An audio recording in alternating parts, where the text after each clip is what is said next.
Guys, welcome to the simulation review notes. This is the joyful set of notes that we painfully went through bit by bit. Now I'm going to show you the bits that I didn't show you. I'm going to show you the speeded version. I'm also going to show you why people still use this. Now granted, it's a clumsy design, it's not the best in the world. There's many key things about this though that we didn't really discuss, and we're going to discuss this further. When you look at this, this is actually symmetrical.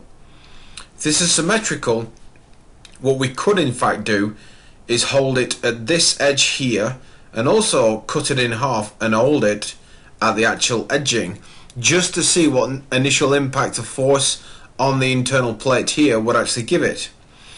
Now a lot of people will talk to each other by using the text file. So what we're going to do is we're going to build this text file. I'm going to select everything I've given you. Now I should point out that this has been set up to be symmetrical. So I'm going to copy this. I'm going to go to Windows Accessories. I'm going to go to Notepad. All I'm going to do is right click it in, and I'm going to simply save this. You see here I've been playing around, so I'm just going to save this as a seat and save it. Yeah, I want to replace it. So I'm going to close that and minimize that. So I go down, ANSYS, scroll all the way down to the bottom, and we're looking for, if you remember, mechanical APDL 19. Well, for you it's 19.1. This is an older version. So I'm going to APDL 19 and we're going to open it up. Remember, the GUI starts to open and then it will start to execute APDL.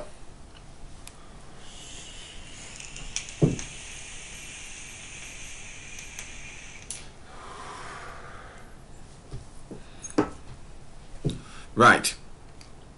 So the bit that we went through preferences, we went through modeling, we gradually built it all up.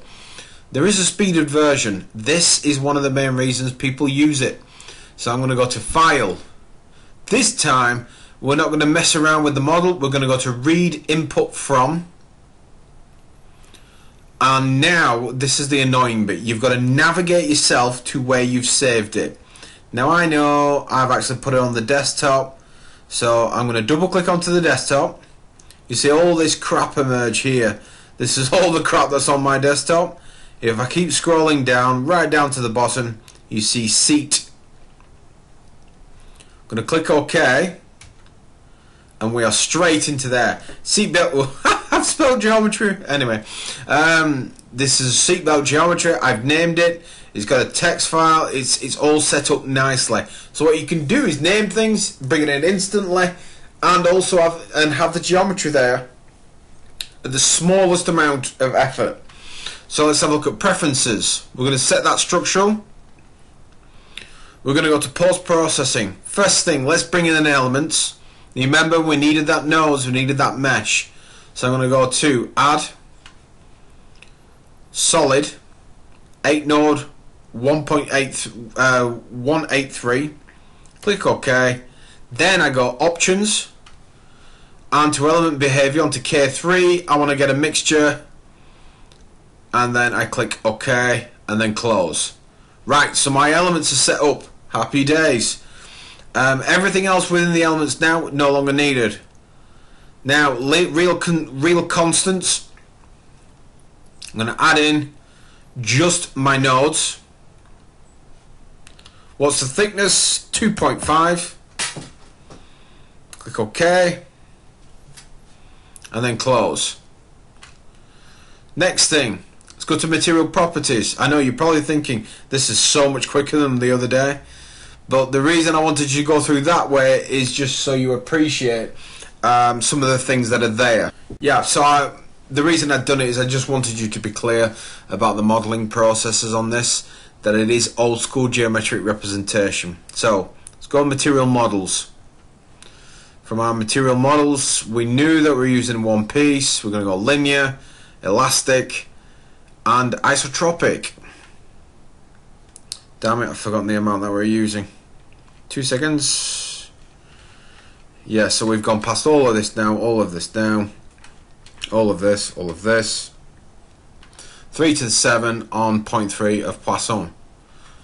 So 3.0 e to the 7 and Poisson of 0.3. Click OK. Right, material set. Happy days. So let me think what else we're missing. Nothing. So let's bring that back up. Go back to the next. We know we've got our sections done, so we don't need that. Modeling. We know that that's automatically imported. Don't need that. Meshing. Meshing we need. If you remember. Now, if I go meshing, if I go mesh. In fact, I'll just go areas. I'll go free. I'm going to select the internal. Then go OK. Now by doing it this way, you'll see that it's talked about these modification shapes here, but the beauty is on this is it really shows what ANSYS can do around these areas. We can choose different ways. We can do it as we did before. I just thought I'd do something different as far as the areas go. So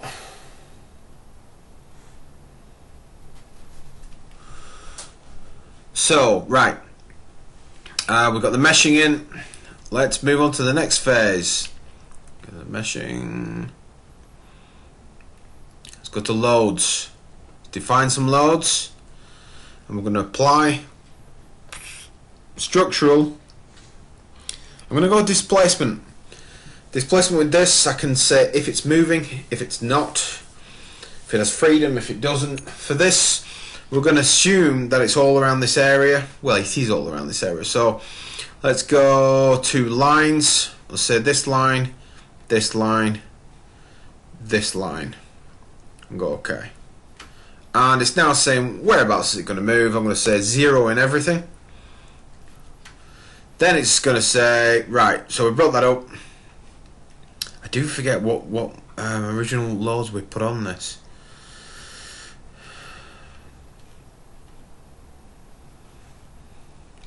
Wow.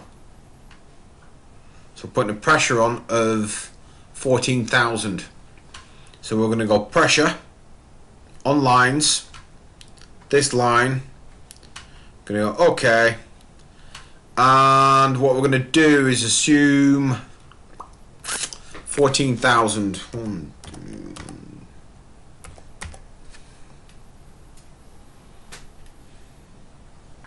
And then OK. See the single point. And technically now we're ready to roll. So if I come back up, go to solution, solve, current LS, and then go. It's probably going to come back with a, what are you doing? Oh, no. So yes, and done. Now the beauties with this is it's solved so quick. It's solved like boom, straight away. Amazing. And you've got what you've got to keep in mind is that this is another reason why people use it so much. It allows you to solve things so quick, it's like lightning. So I'm going to go general post-processing, plot result. I can go vector plots, I can go contour plots, I can go, I mean you can go read current data sets. Let me think, what do I want? Let's plot some results. Let's look at a contour plot and let's look at nodal solutions. From here then let's look at stress. Stress is the most common. So you see here we've got loads. For misers, which will take everything into consideration, we can choose directional. First things first, let's have a look at von Misers, then move to directional. Click OK. You see there, it's just being dragged in bits. I mean, really, where the lower end of the brace is, this instantly makes you come back and think that displacement that we'd fixed is probably not the best way forwards. What we would need to do is then reconsider it for using a bit more displacement around this area, or even not holding it at all. It is arguable as to which way to move forwards with it. It confirms that it's at around, let's have a look, 36,976 pounds per square inch. between 32. These two values in between confirm error. They confirm the difference between it. We discussed the error and meshing procedures amongst it. That is huge. You will agree. But you notice that my mesh was monstrous. It was big. If we refine the mesh, we'll close this gap even more, making our finished result far more accurate. If I go to Nodal again, I'm just going to look at the X component. You look at the X component, all stress moving in this way. It's actually concentrated more onto the actual brace here, which you'd imagine material's flexing, pushing outwards, elastication of it will push it outwards. So we can assume that under that level of force it will be deformed. So what else we get? Let's go displacement. So I'm going to go degree of freedom. I'll go displacement of vectors. For some this will be everything. And you look there, we're actually looking at, you know what, we're not actually looking at that much movement. To say that we're looking at a steel, if I remember I think it was a steel. We're going to the -3, so it's moved hardly any at all. Under that sort of condition, you could assume that because we know that the elastication of steel is quite low, we know that once it starts to deform, that once the stress is exceeded on its Young's modulus, you're either going to get massive deformation or you're going to get crack propagation, where the thing is going to start to fail and tear itself in two, in a lack of better words. But yeah, that's that. But the important thing is here, we've just gone through the entire 1 hour 20-minute session in, let me just double check.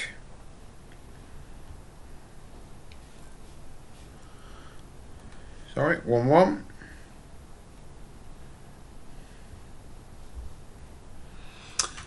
I can't see. Anyway, it's a very short amount of time. If you save that, make sure you hit save. You've now solved the whole thing in a single hit like that, super fast, by text files. This is something that this is one of the main reasons this software is still in use. Like I said, I just wanted you to see the process for it. If you are ever asked to use this, at least now you'll have an insight as to what this thing looks like, and if people are making crazy recommendations, you can also recommend that people do the modeling through text file. So I hope you guys have found that of use. It was a very quick demonstration, but when you see actually some of the powers behind this software, you actually kind of look and go, yeah, okay. The process of text files is pretty cool. If any of you want any more text file demonstrations, please let me know. I do have quite a few different text files. The hardest thing in all this process is just modeling that profile. You've got to remember though, if you were going to do something detailed to a high level of geometry, you wouldn't use this. You would actually use something a lot more sophisticated like Workbench. This is where we start to get that clear definition between the two. Anyway, if you have any questions, please drop me a line. Come to the office, CM123, but let me know, and I'll see you guys next week.